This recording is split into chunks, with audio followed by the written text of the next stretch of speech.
Gracias, ¿qué tal? Buenos días. Tardes, más bien. Vamos a platicar en torno a esta festividad de Simchat Torah y esta vez vamos a apoyarnos en unas imágenes porque aquí hay muchas cosas visuales. No son de la fiesta, son de otras cosas. Voy a explicar rápidamente de qué se trata la fiesta para pasar al tema central que quiero abordar, que es, como ya saben, mis enfoques son eminentemente históricos. Entonces, la festividad de Simchat Torah se basa en la tradición judía, según la cual cuando Moshe y el pueblo de Israel durante el Éxodo llegan a Sinai, es en estas fechas. Es decir, viene el Éxodo, son varias semanas en las que van transcurriendo los acontecimientos del cruce del Mar Rojo, etcétera, etcétera, pero llegan al monte Sinai en estas fechas, y entonces es en estas fechas cuando se recibe la Torah.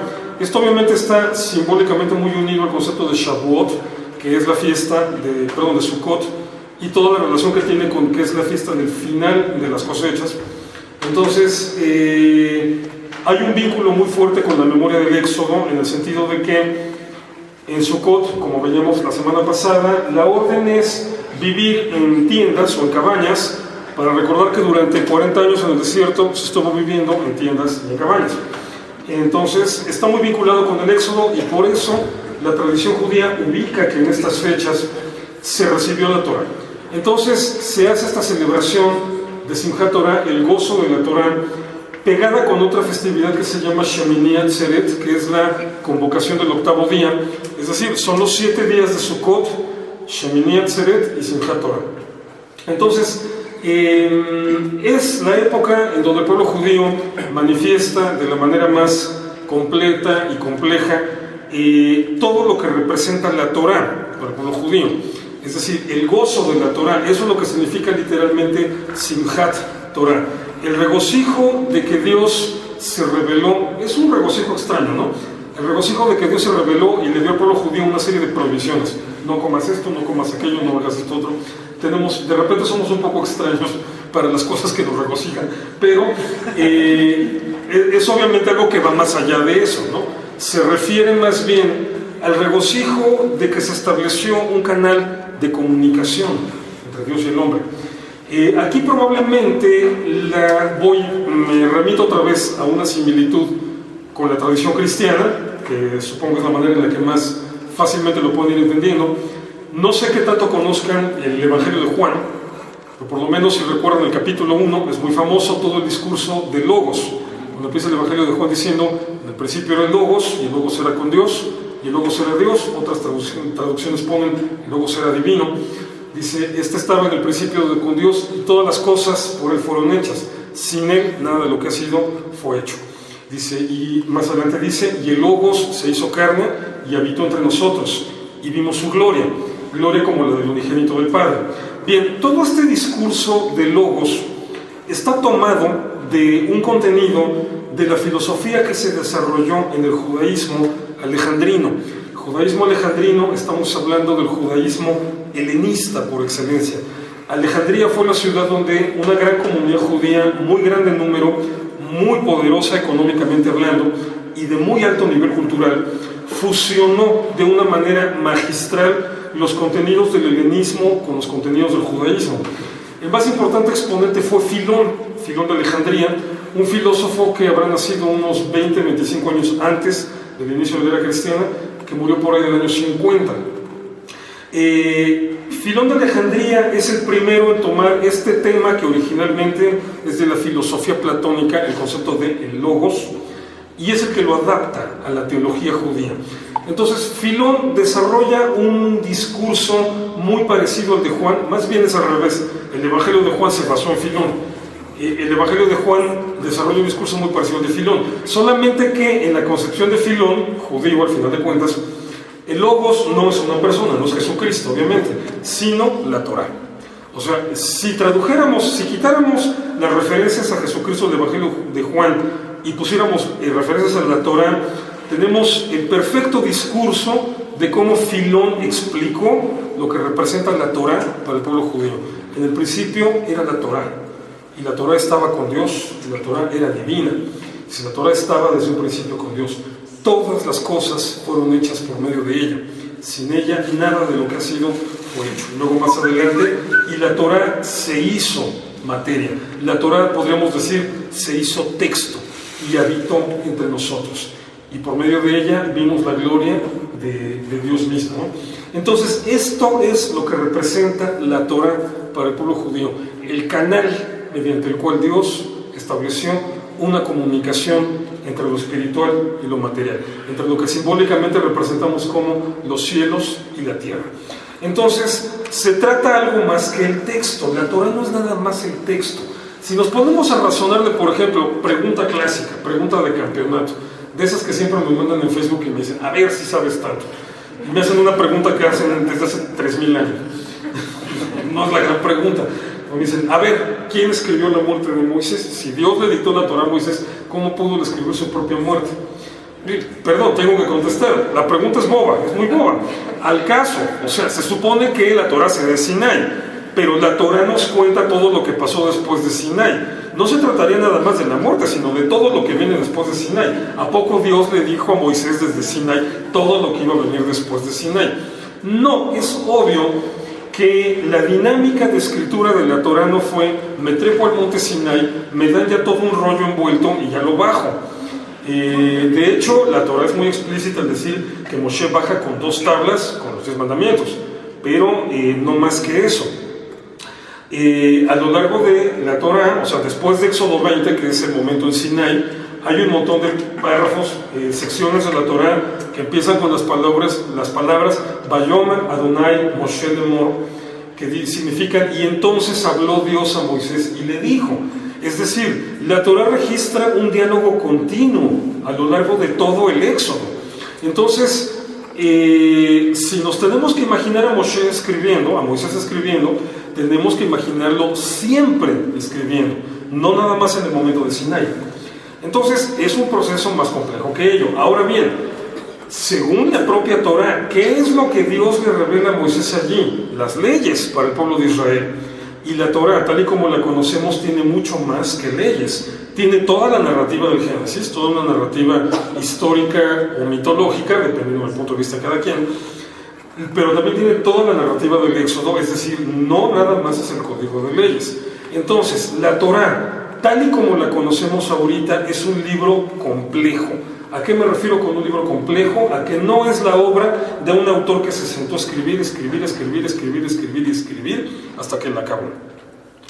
La evidencia propia en el mismo texto de la Biblia demuestra que en el tiempo de Moshe el contenido de la Torá debió estar, disperso en varios libros.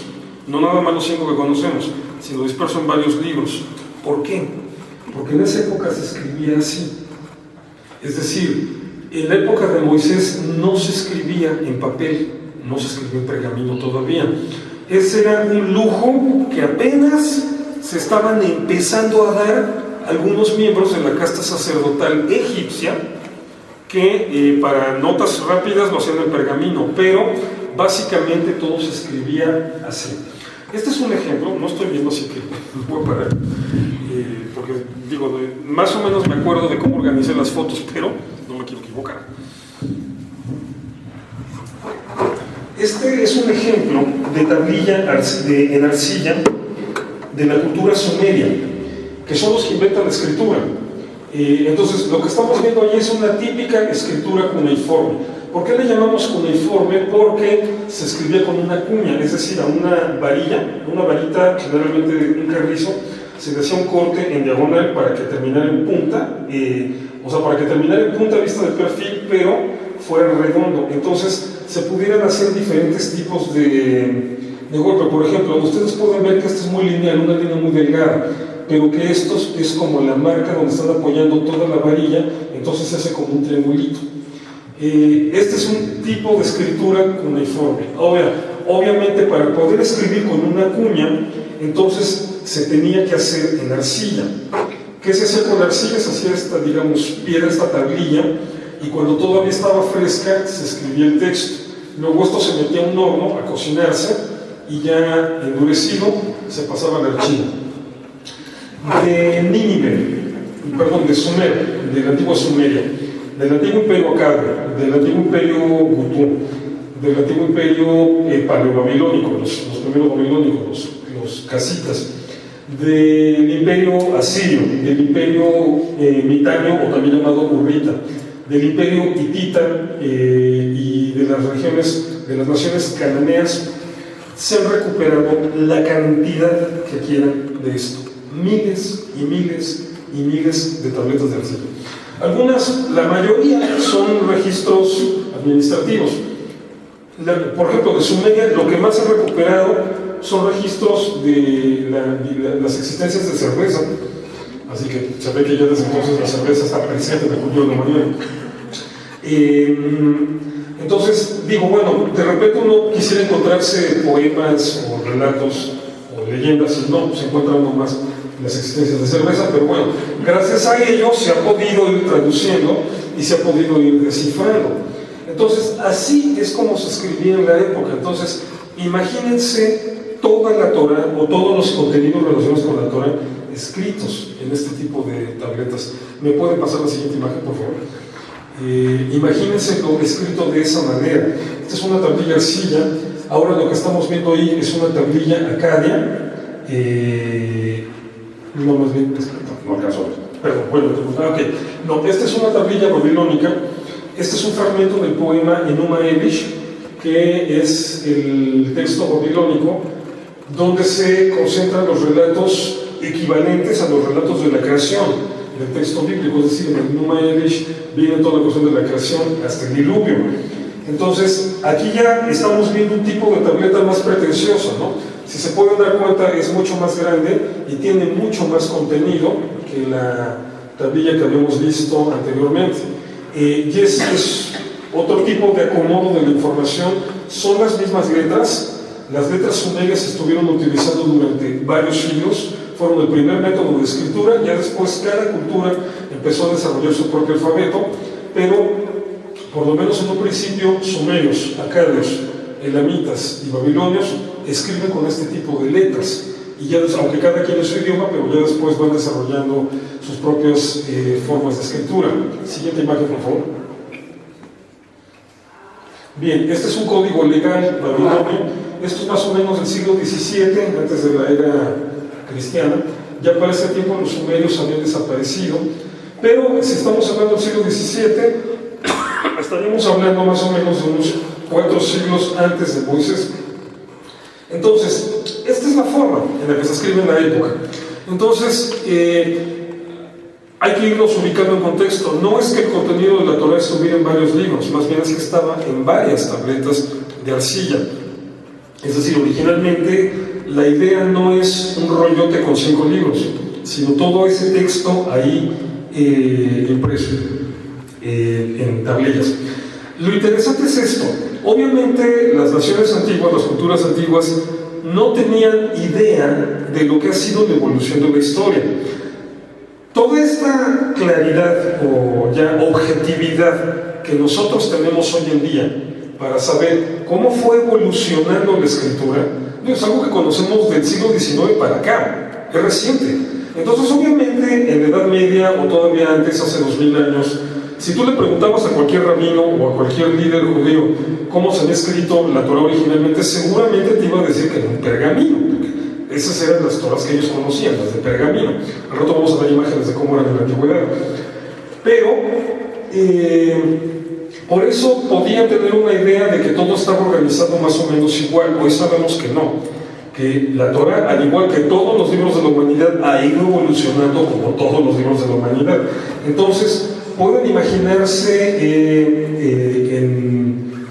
en el desierto, o sea, en la peregrinación de Moisés, no era tan sencillo como andar con tu rollito de papel aquí, no, andar cargando todo esto, imagínate. Pues luego ya, una vez que se establece el reino, y a partir de Saúl, luego David y Salomón, y los archivos del reino de Israel, el antiguo reino de Israel, la cantidad de tablillas que tenían que existir. Y eso se prolonga prácticamente hasta la era de la invasión babilónica. Los babilonios como los asirios, tenían la sana costumbre de cuando entraban a conquistar un pueblo, reventarles todo eso, borrar su memoria histórica. La destrucción de libros y de textos que dejaron esas dos culturas, sobre todo los asirios, eran los más salvajes, es enorme. Entonces, por eso, después del exilio en Babilonia, viene la necesidad de reorganizar todo el material, y ahorita vamos a seguir. Pásenme la siguiente imagen, por favor. Ok, este es otro ejemplo de texto de narrativa. Este también es parte de Enuma Elish, es narrativa mitológica. Nótese cómo aquí es más discursivo, ¿no? Se ve más prosaico, en el buen sentido de la palabra, o sea, una prosa así fluida y extendida a lo largo. Estos son fragmentos, este es más o menos el bloque completo tal y como se ha recuperado. No es algo que se sepa mucho, pero hasta antes del inicio de los problemas en Siria y en Irak, digamos en la última década, cada año normalmente se hacían campañas arqueológicas en toda esa zona. Ya se tienen ubicadas varias ciudades antiguas que están en proceso de desenterrarse. Es decir, ya no se tienen que descubrir, ya se sabe dónde están. Nada más hay que seguir desenterrando. Y la cantidad de tablillas que se iban sacando de esto es impresionante. O sea, hay toda una cantidad de conocimientos sobre el Medio Oriente ahí enterrado, y que bueno, ahorita se ha interrumpido porque la gente de esos países no sabe llevarse bien, todos lo resuelven a cañonazos. Entonces, bueno, pero esto es para que se den una idea de, en el momento en que surge la identidad, el pueblo de Israel, la nación de Israel como una identidad, que es básicamente con el éxodo y la Torá, así es como se escriben los textos. Les decía, es maravilloso como, pese a que muchas culturas olvidaron con el paso del tiempo que originalmente la escritura era así, la Torá sí lo recuerda, y por eso la Torá menciona que Moshe bajó con 2 tablas. O sea, cuando dice que bajó con 2 tablas, con lo que Dios le había dictado, imagínense, no tablas en el sentido de un pedazo de madera con el que podrían hacer una pared, pero una puerta más bien, sino tablillas de arcilla con escritura cuneiforme. Entonces, pónganse en contexto, así fue como se empezó a poner por escrito la Torá. Siguiente imagen, por favor. ¿Qué tenemos ahí? Ok, los egipcios, una lástima que se ve chiquita, según yo pedí a Google que me mandara puras imágenes grandes. Sí, ya me están ampliando. Ok, gracias, ahí está bien.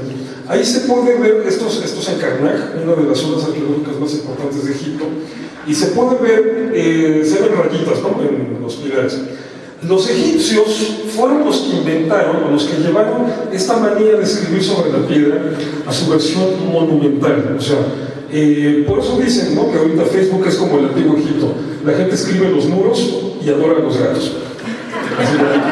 Entonces, los egipcios decoraban el interior de sus templos con escritura. Karnak es una zona donde están construidos un montón de templos. O sea, es un panteón, en resumidas cuentas es un panteón. Nada más que ahí los faraones, en vez de poner su tumba, como lo hacemos la gente normal en los panteones, ponían un templote al dios de su principal devoción y su tumbota. Entonces, toda esa zona que es llamada también el Valle de los Reyes, que va desde Luxor, Karnak, Gizeh, etc., varias poblaciones egipcias, está llena de templos enormes, y donde aparte cada faraón ponía su biografía y todas las grandes hazañas que había hecho escritos en la pared. Entonces, esa es la forma en la que los egipcios dejaron sus principales registros escritos. Lo que conservamos de ellos, que está sobre papiro y sobre papel, es muy reducido, muy pequeño porcentualmente hablando. Entonces, imagínense, de este contexto cultural sale el pueblo de Israel en el Éxodo. Es decir, saliendo de aquí, de esto que están viendo, es cuando Israel recibe la Torá. Entonces, toda la lógica que tiene el propio pueblo de Israel en ese momento es esta, de que las cosas se escriben en las paredes. No le estoy dando permiso a sus niños de que escriban en las paredes. Si lo hacen, regáñenlos y disciplínenos. Pero esta es la lógica con la que el pueblo de Israel sale de Egipto. Así es como ellos entendían que se escribían las cosas. Siguiente imagen, por favor. ¿Esto qué es? Es un obelisco egipcio, exactamente, donde podemos ver, obviamente, los detalles de escritura. O sea, de que a estos señores les encantaba que uno pudiera estar leyendo desde lejos lo maravilloso que era el faraón, ¿no? Ya saben cómo son los políticos. Siguiente imagen. ¿Esa escritura es uniforme? No, esta escritura ya es jeroglífica, porque aquí estamos hablando de escritura monumental, entonces ya se puede dar uno el lujo de hacer trazos más complejos que la escritura cuneiforme. La escritura cuneiforme, la cuña no es muy fácil de manejar, no es como una pluma Bic. Entonces, las letras cuneiformes son muy rudimentarias, como las primeras que veíamos. Y justo ahorita vamos a ver un ejemplo de eso. Típico cuadro, ¿no? Esto ya lo identifican perfectamente, es Moisés con las tablas de la ley. Pero este cuadro tiene un error. Este cuadro tiene un error. Noten las letras, a ver si me puedes ampliar un poquito la imagen para que se vea. Lo que me interesa son las letras ahorita de la... Entonces, suben un poquito y bájale ahora. Bueno, ok. Vean las letras. Son letras hebreas como las que ustedes pueden ver aquí en la sinagoga. Ese tipo de alefbet o ese tipo de letras no son las de la época de Moisés. Entonces aquí nuestro pintor hizo un cuadro chulo, re bonito, pero cometió un anacronismo severo al poner las tablas de la ley con letras que no corresponden a la escritura de esa época. ¿Por qué? Porque la escritura cuneiforme necesita trazos más sencillos. Es decir, escribir esas letras con una cuña debe ser un condenado suplicio que uno se debe tardar horas y horas y horas. Siguiente imagen, por favor.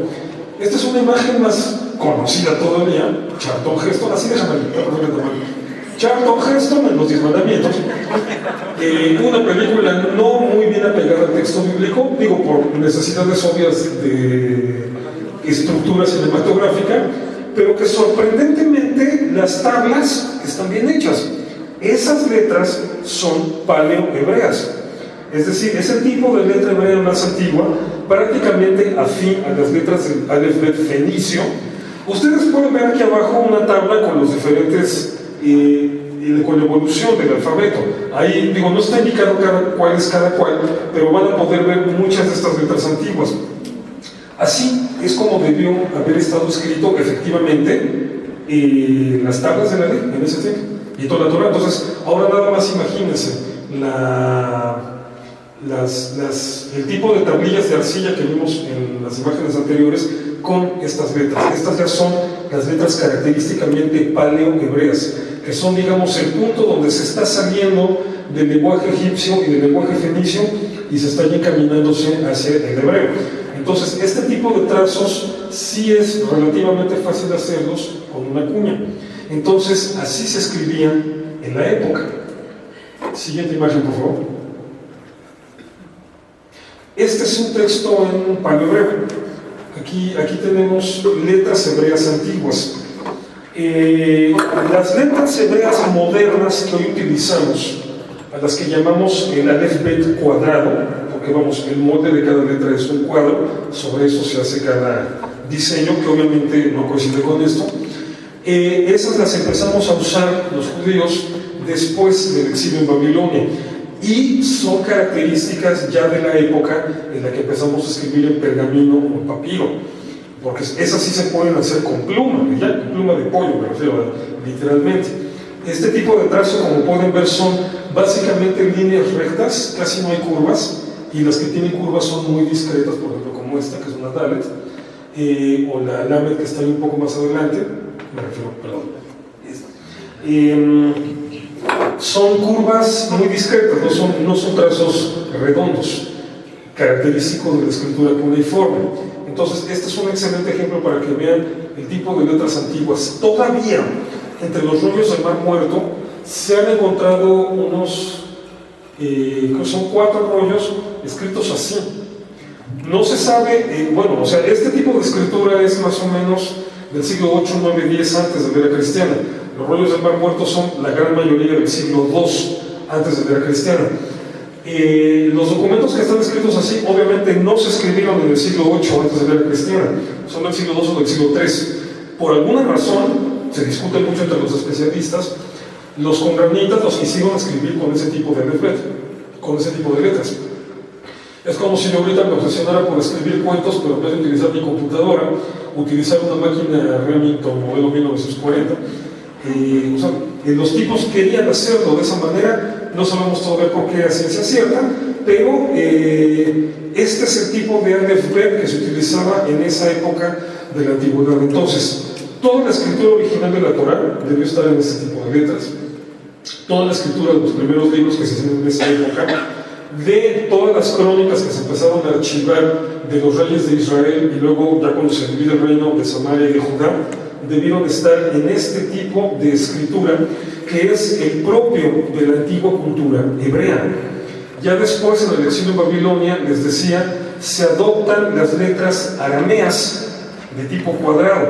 Entonces, el hebreo que nosotros leemos y escribimos hoy en realidad es una escritura de tipo, es hebreo, pero la escritura, el dibujo de la letra es de tipo arameo y es el típico arameo cuadrado propio de Babilonia hacia el siglo VI antes de la era cristiana. ¿Me puedes poner la siguiente imagen, por favor? También se leía de derecho. Sí, siempre se igual, eso sí no cambia. Hasta la fecha eso no cambia, ¿no? ¿También eran 22 letras? Sí, exactamente. Sí, son las 22 letras. Las culturas pequeñas, como las culturas cananeas, y en este caso la cultura israelita, aparte, digamos, muchos de sus documentos no los escribían en arcilla, en tablillas de arcilla, muchos los hacían en lo que se llaman óstracas. Las óstracas son piezas de cerámica con texto escrito. Entonces, aquí pueden ver un perfecto ejemplo. Esto proviene de una óstraca, dice que mensaje de Laquis. Tetragrama, bueno, ok. Sí, estamos hablando de, esto está recuperado de la zona arqueológica de Laquish, que es una de las más importantes en Israel, y es un texto bíblico escrito en una vasija, a manera de óstraca. Entonces aquí lo que están marcando es que estas 4 letras son el tetragramatón, las 4 letras sagradas, es decir, la Yud, la He, la Vav y la Yud, pero en el alfabeto paleohebreo, en la forma antigua como se escribía. Muchos rollos del Mar Muerto, les decía que hay 4 que están escritos en este tipo de letra, pero muchos otros, no todos, pero sí varios, están escritos ya en el... Ahorita vamos a ver un rollo del Mar Muerto, para que vean cómo cambia la escritura con los siglos, pero muchos están escritos en letra hebrea cuadrada de tipo arameo, que les decía hace rato, pero el nombre de Dios, las 4 letras del nombre sagrado, lo ponen en letras paleohebreas, en estas letras antiguas. Entonces, esto ya es típico de la época israelita, es decir, estamos hablando más o menos entre los siglos X y el siglo VI antes de la era cristiana. Muchos de los documentos que hemos recuperado de esa época, como si hubiera estado ahí, que los arqueólogos han recuperado ese patrimonio de la humanidad, ¿no? Que hemos, eso los incluye ustedes también, recuperado de esa época, se ha recuperado justamente en óstracas, es decir, en piezas de cerámica con un texto escrito. Siguiente imagen, por favor. Esto es bastante más antiguo, pero es otro tipo de coso. Es bastante más antiguo, esto es sumerio, es decir, estamos hablando aquí más o menos del siglo XXII, 23 antes de la era cristiana, o sea, más de 1000 años antes que el anterior, pero para que se den una idea, esta es una tableta es una circular, es una tablilla astronómica.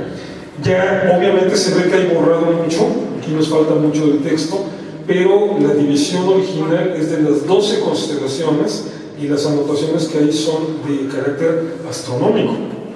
Entonces, todas las cuestiones calendáricas que en el judaísmo son muy importantes para la cuestión de las fases de la luna, la celebración de la Aviv o de la Pascua en el mes de primavera, etcétera, etcétera, todas estas cuestiones de índole calendárica, así es como las culturas antiguas de la zona de Mesopotamia se escribían para que se den una idea de cómo se llevaba este tipo de registro.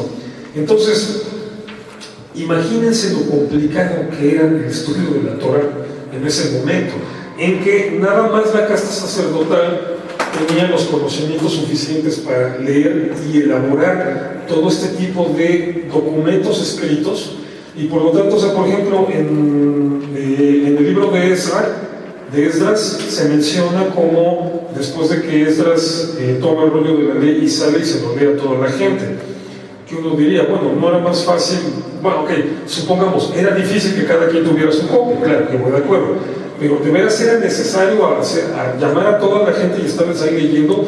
Pues sí, en esa época no había de otra, porque se leía, o se venía de una etapa en donde se veía en este tipo de documentos, con este tipo de escrituras, y por lo tanto era imposible que cada quien tuviera su copia. Generalmente nada más la casta sacerdotal y los palacios del rey o las oficinas del rey tenían copias de documentos escritos. Entonces, imagínense lo complejo que era en la época. Pásame la siguiente imagen, por favor.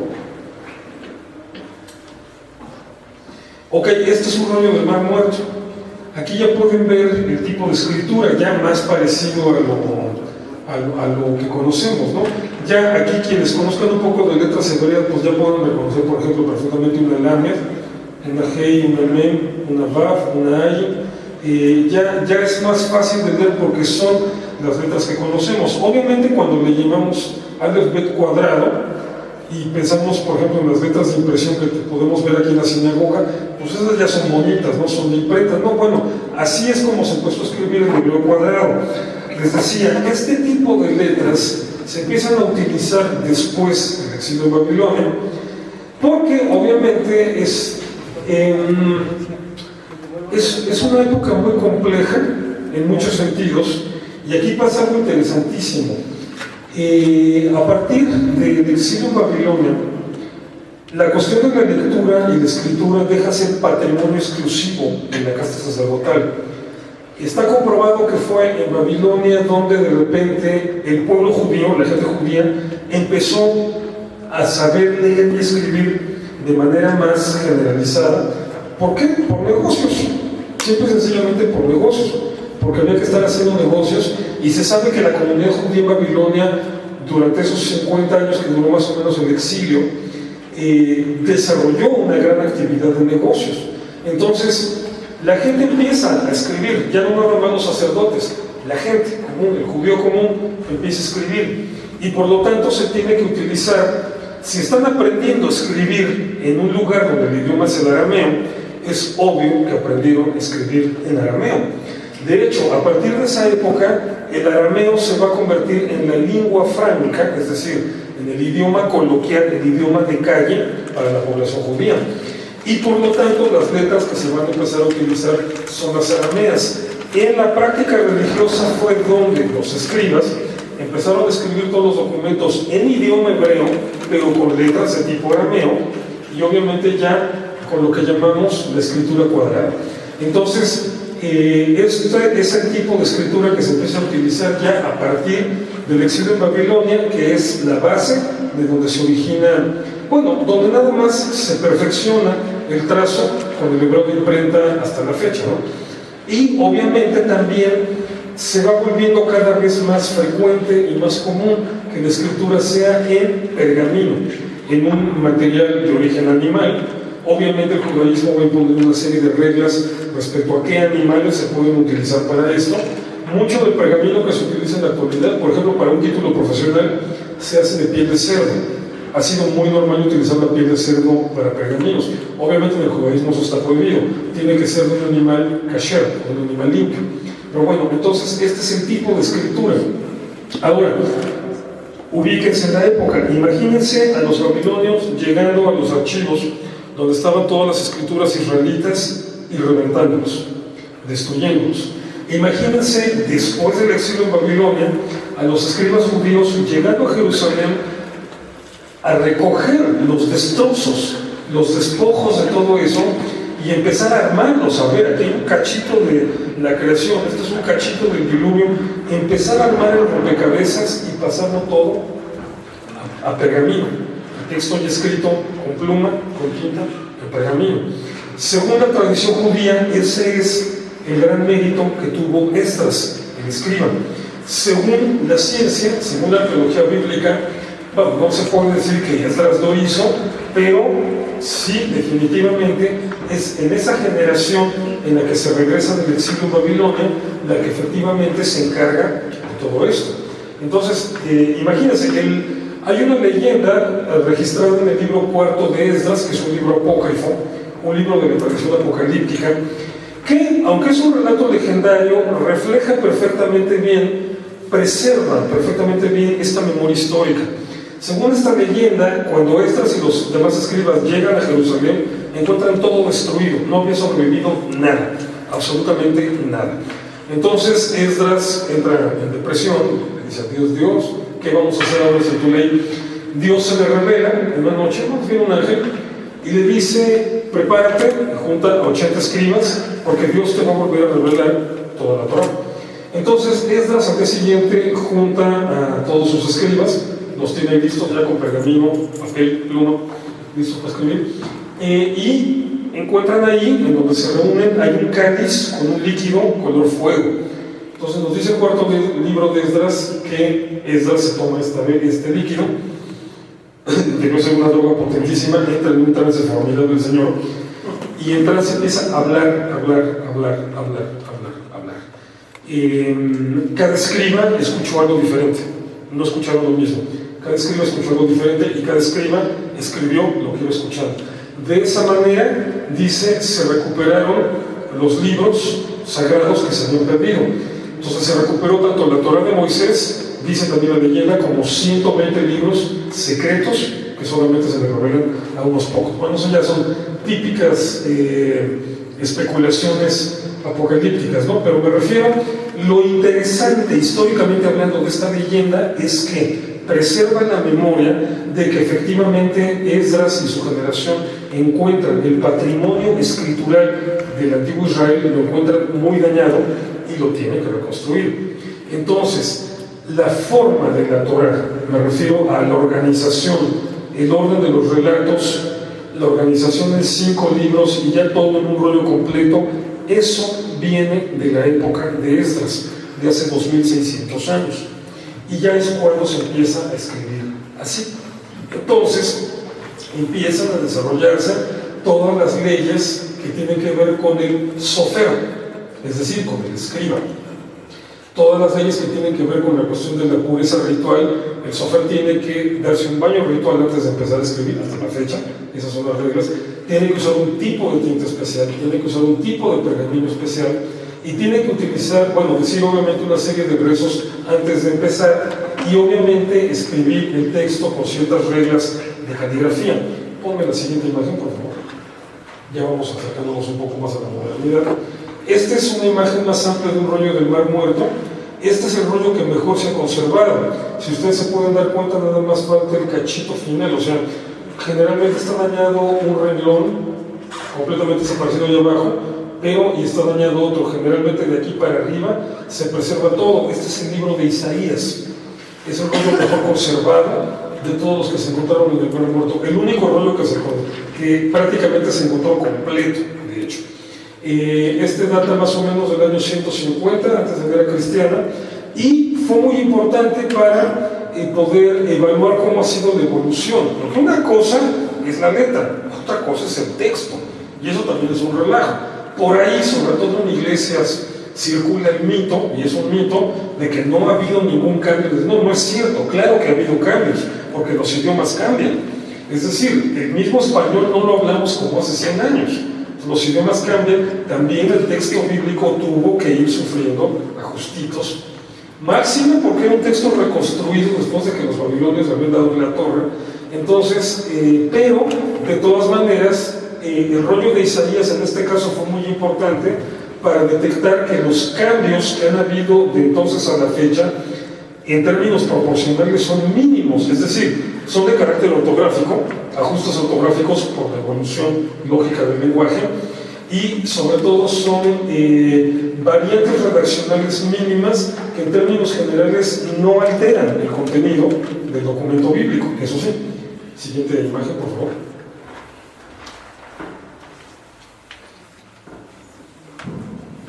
Entonces, esto, bueno, está chiquito, bueno, vamos a ver el dato, gracias. Esta es una página de una Torá. Este es el llamado Codex Leningradensis, o Códice de Leningrado. Es una de las copias más antiguas que tenemos de la Torá, data más o menos del año 1000. Es una de las copias más antiguas completas que tenemos de la Torá. Aquí podemos ver ya la idea de la organización del texto en columnas.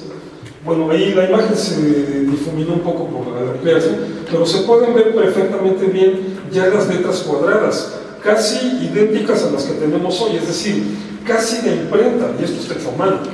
Es decir, ya estamos viendo aquí la evolución perfecta, plena, completa en el oficio del escriba judío, donde ya escribe de tal manera que parece literalmente impreso. Y esto es más o menos 500 años antes de que Gutenberg inventara la imprenta. Ahora, lo interesante con el códice de Leningrado, y ahorita vamos a ver una imagen del códice de Alepo, el otro códice que es también igual de antiguo, es que no son rollos. Todavía no se escribe la Torá en rollos, sino en un cuaderno, es decir, en un librito. Claro, como el libro hebreo se abre, digamos, al revés, como se ven aquí, pero son fojas cosidas, como un cuadernillo que se va abriendo así. Pero nótense, aprecien ya la calidad del trabajo, la calidad de la precisión de la escritura. Lo interesante en aquí no se aprecia bien. A ver, ponme la siguiente imagen y no me la agrandes. Bueno, ponme la siguiente imagen, no te digo si me la agrandes o no. Así déjame. Ok, aquí sí se aprecia perfectamente bien los puntitos que hay abajo de las letras, que esa es la obra de los llamados masoretas. Masoreta viene de la palabra masora, que significa tradición. Entonces, es una palabra que se utiliza en el sentido de algo que preserva el conocimiento antiguo o las tradiciones antiguas. Por ejemplo, el judaísmo conservador de hoy, en hebreo se le llama judaísmo masortí, viene de la misma palabra. Entonces, los masoretas fueron los escribas, principalmente en Francia, que alrededor del siglo VIII, aunque es entre el siglo VIII y X, 11 más o menos, se dedican a generar todos los escribas siempre estaban haciendo copias de la Torá. ¿Por qué? Porque son de un material biodegradable, entonces con el tiempo se van desgastando y acabando, ¿no?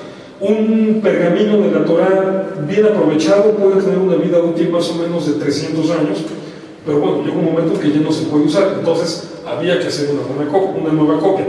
Entonces, los masoretas son los que, para que no se pierda la correcta pronunciación del texto, que ellos la aprenden de memoria durante generaciones, idean un sistema de puntos para indicar las vocales, porque acuérdense que el hebreo se escribe sin vocales.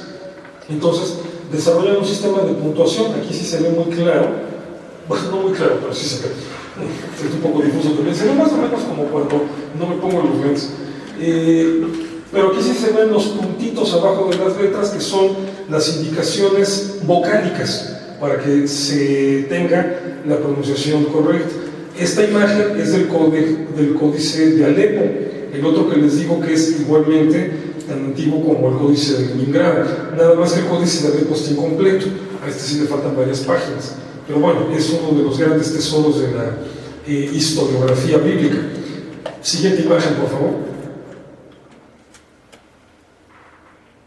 Bien, ahí tenemos una imagen otra vez del códice de Alepo, pero ya tomado de lejos, para que se vea cómo está encuadernado. Digo, es muy árabe, ¿no? O sea, se ve un trabajo finísimo, o sea, estamos hablando de un libro, no me refiero al contenido, sino al libro como objeto. Estamos hablando de un libro fabricado pues, en una de las épocas de esplendor cultural en los países árabes. Entonces, bueno, la comunidad judía de de Alepo, en Siria, una ciudad que ahorita está siempre sencillamente siendo destruida, la comunidad judía de Alepo refleja todo ese esplendor cultural del antiguo califato de Damasco y debieron haber producido varios, nada más ha sobrevivido este. Estamos hablando de un libro, un pergamino de 1000 años de antigüedad, no es cualquier cosa, es una belleza de libro, o sea, el objeto como tal es una obra de arte maravillosa. Así es como se hacían las torás, como quieren decir en plural, así es como se hacían en esta época. todavía no se había desarrollado el sistema en rollo fijo en 2 columnas, que ahorita lo vamos a empezar a ver. Entonces disfrútenlo, aprecienlo. Esta es una maravillosa foto del Códice de Alepo.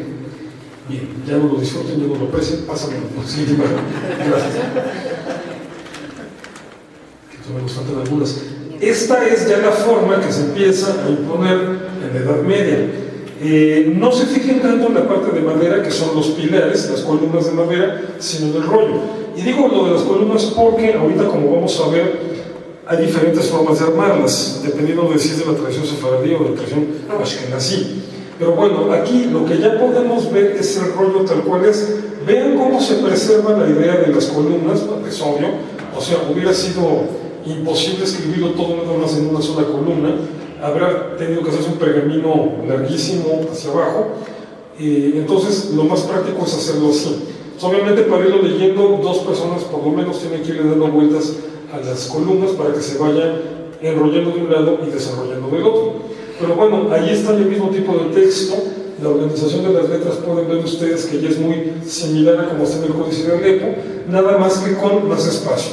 La ventaja obviamente de hacerlo así es que se puede meter más texto en una columna. Si se dan cuenta, son columnas más grandes y también más anchas. Entonces se vuelve un poco más práctico, ¿no?, para efectos de lectura. Entonces, a partir de la Edad Media es cuando el Sefer Torah, bueno, es cuando se empiezan a hacer sefarim, es decir, rollos. El material es el mismo, el ritual es el mismo, esta cuestión: pergamino de animal kasher, tinta especial. Se utiliza obviamente una pluma de ave kasher, y el sofer tiene que hacer todo el ritual, el escriba tiene que hacer todo el ritual de purificarse, hacer rezos, y como último requisito, antes de empezar a escribir, ahorita vamos a ver una foto de un sofer moderno escribiendo, toman un pedacito de pergamino para probar la pluma y la tinta y escriben la palabra, el nombre Amalek, que es uno de los enemigos de Israel en la Torah, porque hay una ordenanza en la Torah que dice: borrarás el nombre de Amalek de sobre la faz de la tierra. Entonces lo que hace el sofer para obedecer esa mitzvah, esa ordenanza, es escribir el nombre. Con eso prueba que la pluma funcione bien, que la tinta esté bien, y entonces lo tacha, lo borra. Y de esa manera, o sea, se cumple la ordenanza de borrar ese nombre, para no tener que hacerlo en carne propia, o sea, tener que andar matando gente. Digo, aparte, los amalecitas no existen ya, así que siguiente imagen, por favor.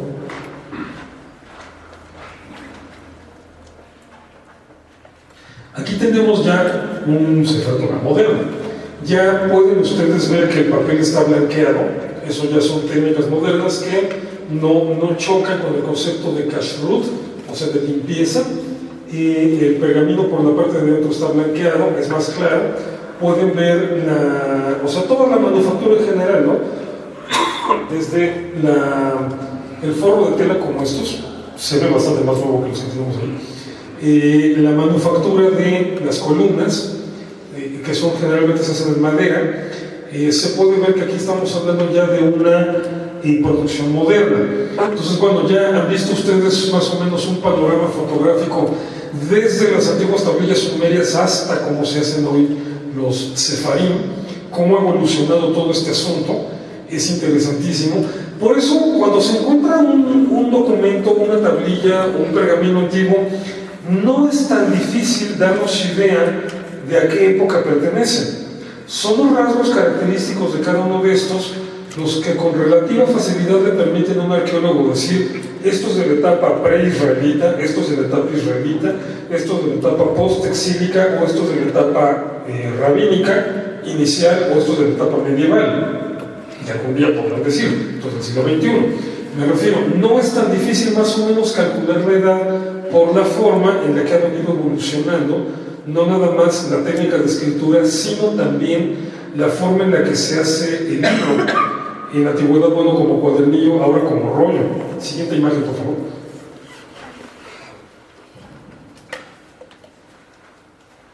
Aquí estamos viendo al sofer en el momento de escribir. Tenemos una imagen muy bien empleada.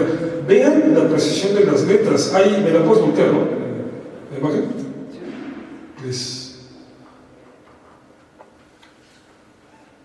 Ok, bueno, queda un poco flaca, pero Ahí pueden ustedes ver perfectamente el tipo de trazo. Obviamente las plumas de hoy, esto es pluma de ave, así como, imagínense la romántica escena de Edgar Allan Poe escribiendo su pluma de ave, sus cuentos. Pluma de ave nada más que, obviamente con la precisión de los instrumentos filosos de hoy, se puede cortar de tal manera que quede perfecta para hacer esa perfección de trazos. Pueden ustedes notar las rayitas, ¿no?, que se ven ahí, que la persona que se encarga de fabricar el pergamino y tenerlo listo, hace esas marcas para que sobre ello vaya escribiendo el sofer y todo quede derechito. Esto va a una disciplina. Prepararse para hacer sofer es tan complicado como para prepararse para hacer rabino. Es decir, requiere de muchos años de estudio, aparte de todas las reglas que uno tiene que saber. El sofer tiene que tener un conocimiento absoluto del texto bíblico, porque no se puede dar el lujo de equivocarse en una letra. Entonces tiene que tener un conocimiento prácticamente de memoria de todo el texto bíblico. Obviamente está prohibido escribir de memoria, aunque se lo sabe de memoria, no puede escribir de memoria, tiene que tener ahí junto el sefer de donde está copiando. Y tiene obviamente todo un equipo de rabinos supervisándole cada detalle. Si se equivoca, obviamente al principio, bueno, cada pliego de pergamino es una página que se va cosiendo y ya queda como un pliegote que es el que se enrolla. Pero obviamente si en una de estas páginas se equivoca, esa no se puede utilizar, no se puede delatorar, no se puede destruir, porque es algo sagrado. Entonces se archiva junto con otros documentos ya no aptos para uso litúrgico, por desgaste o por lo que sea, que se almacenan en lo que llamamos una remisá, que es, digamos, una especie de armario en donde se guardan los documentos sagrados que ya no pueden utilizarse. Entonces, en este caso, el sofer tiene que hacerlo todo eso con una precisión absoluta, no se puede dar el lujo de cometer errores. Entonces, por eso el trabajo de elaboración de un Sefer Torah es bastante lento, promedio 1 año más o menos, para terminar de hacer toda la copia. A veces se tarda un poco más. Si es un sofer muy famoso que tiene un montón de encargos, todavía se va a tardar un poco más. Y esto es carísimo, como podrán imaginar. Esto simple y sencillamente es carísimo. Es decir, un Sefer Torah no puede andar costando menos de unos $30,000, lo que cuesta la mano del material, pero también todo el tiempo que se invierte en esto. El buen oficio de software, no sé por qué no me dediqué a eso. Así, por favor. Bien, aquí tenemos un corte de cómo es el Sefer Torah. Obviamente, esto imagínense lo más largo hacia allá, mucho más largo también para allá, pero así es como se ve, digamos, el rollo. Así es como son organizadas las columnas. Vean la calidad de la letra, parece casi letra de imprenta. Los manejos de los márgenes son así hiper precisos. Todo se copia igual, es decir, un sefer tiene que ser igualito al otro. Es decir, tiene que empezar con esta letra aquí y terminar aquí, o sea, ni aquí, ni aquí, ni aquí, aquí. O sea, si terminó tantito menos de la mitad, ahí, punto, o sea, no hay vuelta de hoja. Son cuestiones de precisión sorprendentes, porque, por ejemplo, si tomamos en cuenta que el pueblo judío estuvo exiliado durante algo así como 1800 años, cuando se comparan los sefarim que se producían, por ejemplo, en Rusia, finales del siglo XIX, con los sefarim que se estaban produciendo en Argelia, siglo XVII, son idénticos. Idénticos. El diseño, el contenido. De hecho, en cuestión de contenido, las únicas Torás que son distintas, que tienen una variante, son las que vienen de Yemen, que estamos hablando de una de las comunidades judías que más quedó aislada desde el año 70, desde la época de la destrucción del primer templo, y que la variante nada más es una letra en todo el Sefer Torah, una yud por ahí perdida, y que es nada más una variante ortográfica. Entonces, estamos hablando, ahí sí podemos hablar ya, digamos, en este último lapso de 1800 años, de una precisión en la copia del texto. Antes no, antes hay muchas variantes, aquí no, aquí sí hay una precisión absoluta, pero es que también hay una ventaja.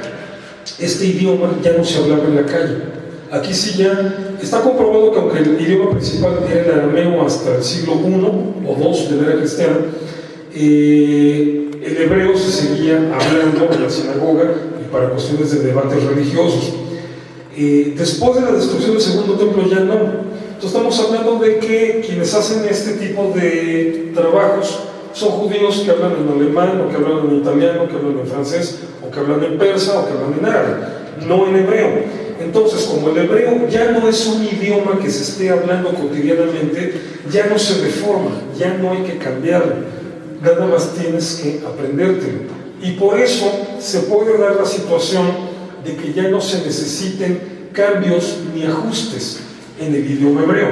Y por eso, desde hace más o menos 1800 años, la precisión en la transmisión copia tras copia, tras copia, tras copia a mano es absoluta. Hasta la actualidad, para una lectura en la sinagoga de la Torah, no se puede utilizar una Torah impresa. Las hay, obviamente, pero una lectura de la Torah en la sinagoga tiene que ser con una Torah de verdad. Así es como le decimos nosotros, una Torah en pergamino y hecha con todo el rigor de la tradición y de lo que llamamos la halajá, o sea, nuestras prescripciones legales, ¿no?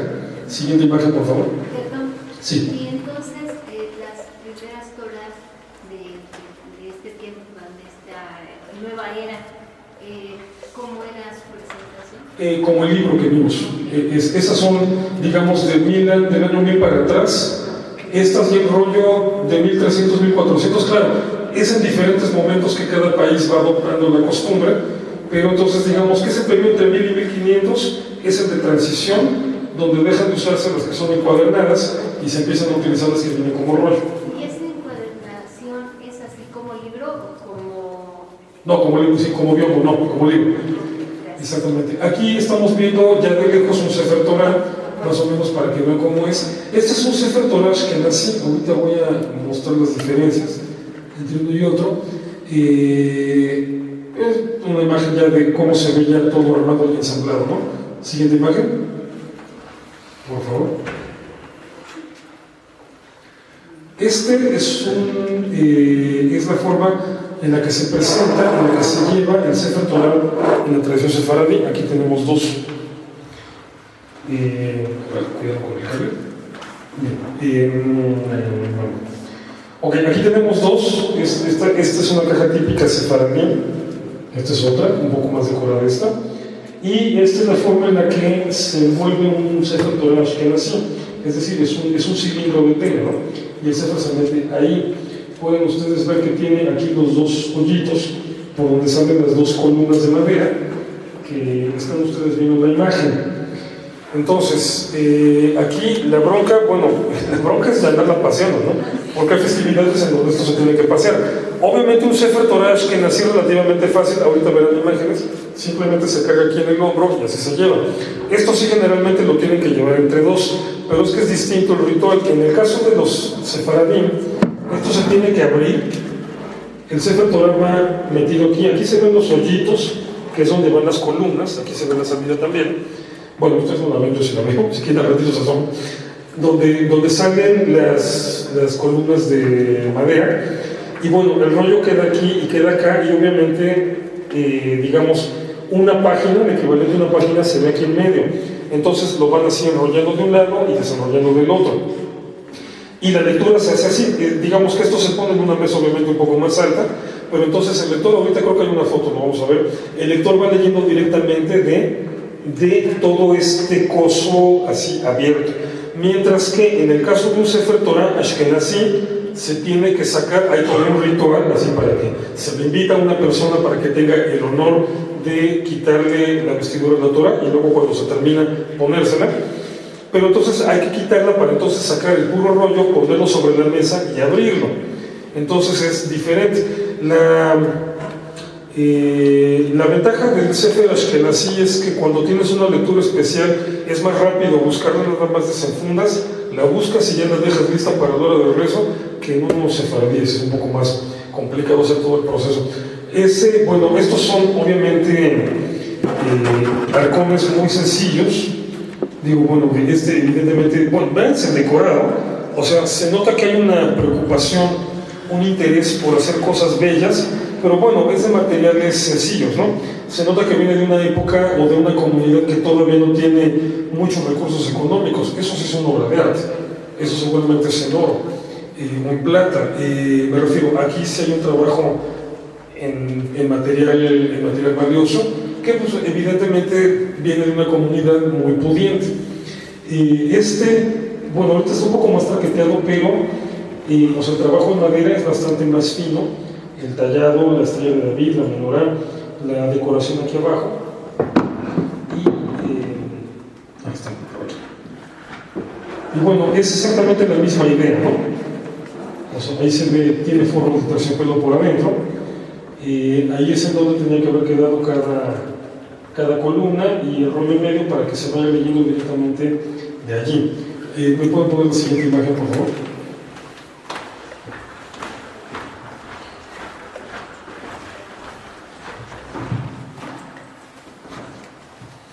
Ajá, ahí están, no alcanzo a ver bien, pero están leyendo la Torah en un rezo típicamente sefaradí, es lo que les decía. Queda una parte enrollada de un lado, la otra del otro lado, una se va enrollando y la otra desenrollando, y en medio queda, o sea, vean cómo está la caja abierta, en medio queda en lo que sería el equivalente a la página, la columna que se va leyendo. Entonces vean cómo lo tienen que mantener en alto para que el lector lo vaya siguiendo de esa manera. La lectura es que nací. Bueno, estas son complicadísimas. Esto evidentemente es en Jerusalén, en donde está el Kotel, o el llamado Muro de los Lamentos, donde se hacen servicios de lectura de la Torah. Pues es un cuente, porque los pobres hombres tienen que andar cargando esta cosota que sí pesa, sobre todo cuando tiene el rollo adentro. Entonces es un poco un relajo. En ese sentido, los ashkenazís hemos sido más pragmáticos en el sentido de que es más portátil, pero también tiene una razón histórica de ser. Las comunidades sefaradís, sobre todo las que florecieron ya en los últimos 500 años en el Imperio Otomano, eran comunidades fijas. Los judíos de Turquía no se tuvieron que mover de Turquía, los judíos de Alepo no se tenían que mover de Alepo, los judíos de Damasco tampoco, estaban allí. En cambio, los judíos ashkenazí estaban todo el tiempo, los estaban corriendo de aquí y de allá. Entonces, de hecho, por eso viene el chiste de que por qué hay más violinistas judíos que pianistas judíos. El violín sí te lo puedes llevar. Entonces, parece mentira, pero este tipo de diferencias tienen que ver con la idiosincrasia de una cultura sedentaria, por decirlo de una manera, y de una cultura nómada. O sea, de gente que todo el tiempo le están moviendo de lugar. Entonces, pues tienes que hacerte un Sefer Torah portátil. En cambio, si tú vas a vivir en Damasco y tus hijos van a vivir en Damasco y tus nietos y tus bisnietos, y así durante no sé cuántos siglos, la comunidad judía de Damasco estuvo allí durante más de 2000 años, pues es obvio que te puedes dar el lujo de hacer una cosota bien pesada, porque no se tiene que mover. Ponme la siguiente imagen, por favor.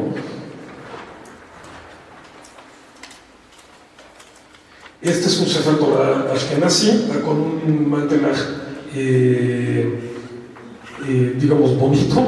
No, estos ya están traqueteados, estos ya dieron de sí, ya se jubilaron, ya son piezas de museo. Esta es una manufactura muy característica de las de hoy.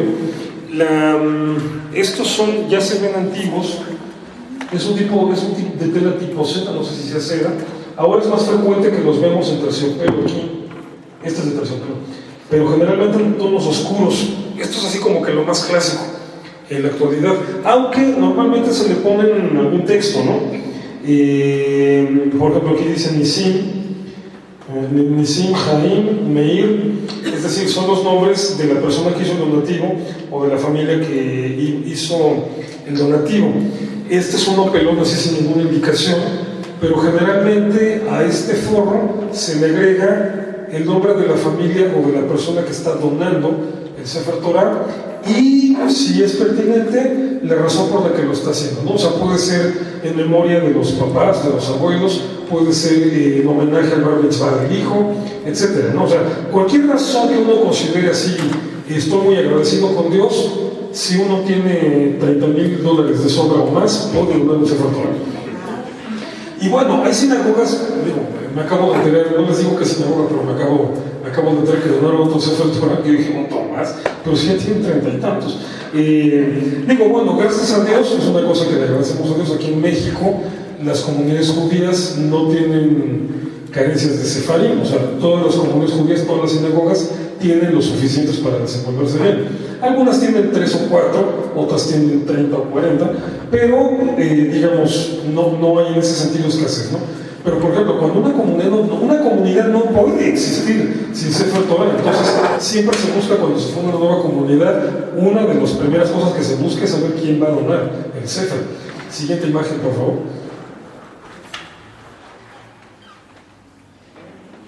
Aquí tenemos a los judíos ashkenazíes típicos, así es como se ve la Torah ashkenazí. Ahí ya tienen el Sefer fuera de su vestidito, de su forro, y puesto sobre la mesa, así es como se abre y así es como se hace la lectura. Entonces, estos son característicamente hasídicos, déjenme ver el sombrero, característicamente lituanos. No, sí, podría ser sefarditas también. Lo que pasa es que les dio por copiar el sombrero lituano. El caso es que este es el modo ashkenazí de lectura del Sefer Torah. Es distinto el ritual, o sea, aquí la Torah se pone sobre la bimá, esta parte que tienen ustedes aquí atrás. Si pueden observar, hay un como púlpito, hasta el otro extremo, bastante grande para ser un púlpito. Es decir, si lo ven es demasiado ancho como para que la persona nada más se pare a predicar, pero es para que ahí se ponga el Sefer Torah en el momento de lectura. Entonces, bueno, no necesita abrirse tanto, basta con que se vea bien una de las columnas, pero obviamente ven ustedes cómo necesita abrirse para que entonces se pueda hacer la lectura.